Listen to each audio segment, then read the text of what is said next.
What's going on, everybody? Welcome to Manage the Wild podcast. I'm your host, Nick Madsen, sitting with a biologist today.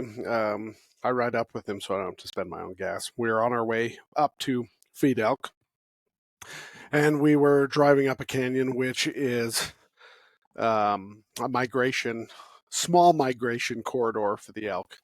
And it was kind of fun because he would get on each morning and see where the collars were for the elk that we had collared, where they were at in the canyon, and you can just see the straight march that they are headed towards this urban area that we don't want them to. What's interesting is we're feeding elk on these feed rows to keep the elk from coming down. Elk are leaving the feed rows, migrating down into the valley where there's no feed. Well, there is feed high up on the mountainside, but they can't come into the fields. They're just migrating down the canyon because I guess that's what they always done. What's interesting is we have a lot of yearlings that we collared last year, and you would think the yearlings that spent their whole winter on the feed row wouldn't leave the feed row. Nope, yearlings are headed down. Elk are elk, and they just do what they do. But here's the real conundrum that a biologist faces. The area that we're feeding elk in splits two units. You have a unit on the north, unit on the south, and we're feeding elk and we're congregating elk into this area. The biologist's job is to count all the elk for the area and then create a total number of tags based upon a number of factors. But all the elk are congregating from both units into this area that we're counting. So if you have 700 head coming into your feed row, and then you have another 200 or 300 on the ridges that you can see from where you're counting. Let's say you have 1,000 total elk in the area. Which unit are you going to say those elk are from? So if you say you have 1,000 head and you divide them up, then you'll say 500 are from the north unit, 500 are going to be from the south unit. The challenge is the collars, 80% of the collars are coming from the south unit. So how do you split it up then? Do you say that the majority of the elk lie with the collared elk, or is there just a high concentration of collared elk that are going south, but all the rest of the elk are moving north? That's the challenge to try and understand, and biologists are working on. The other conundrum that you face is both of these units are theoretically under objective, and it depends on how you split these elk that are going into this feed row. So if you say the majority are coming out of the south unit, then all of a sudden you are now at objective, but your north unit is now far below.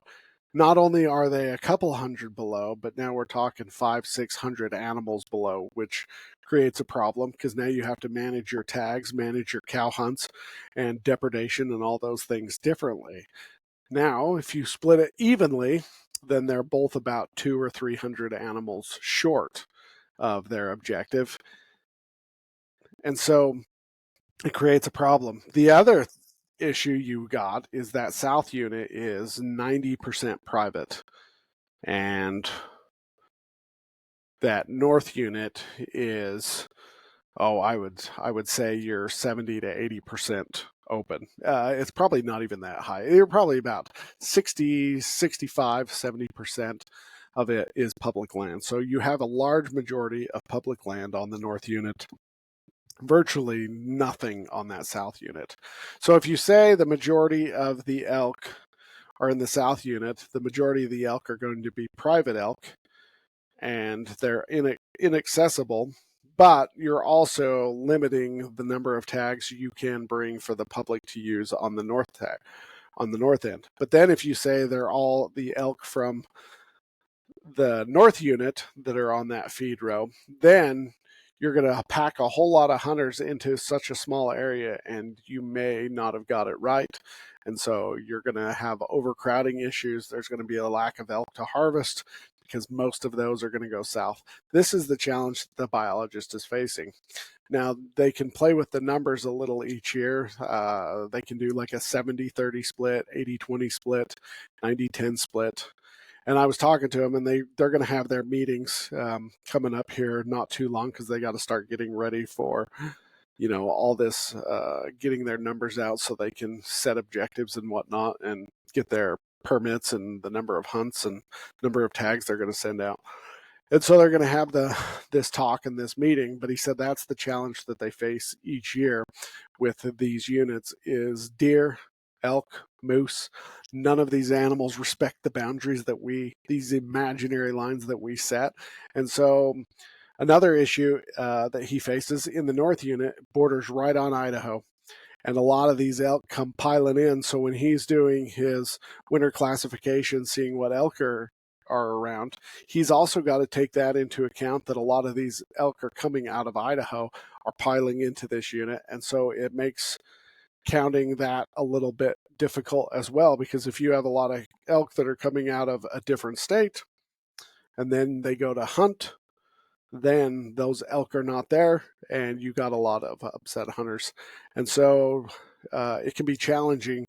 Not only is glassing and classifying animals challenging, but then you have to start to determine where these animals are going. They're throwing out a lot of collars here in Utah, trying to collar as many animals as possible to help them understand movement. But your data could be a little skewed depending on what animals you're collaring and how those animals are moving. It doesn't always give you a clear picture either. So that's some of the challenges that biologists face. So when you are hunting and you're really upset with the way things are, ask a biologist why they did something one way versus another, and then have them walk you through the process on how they got to get there, because it's a lot more complicated than it seems or should be. But this is the conundrum that he's facing right now. You guys have a great day. Stay wild.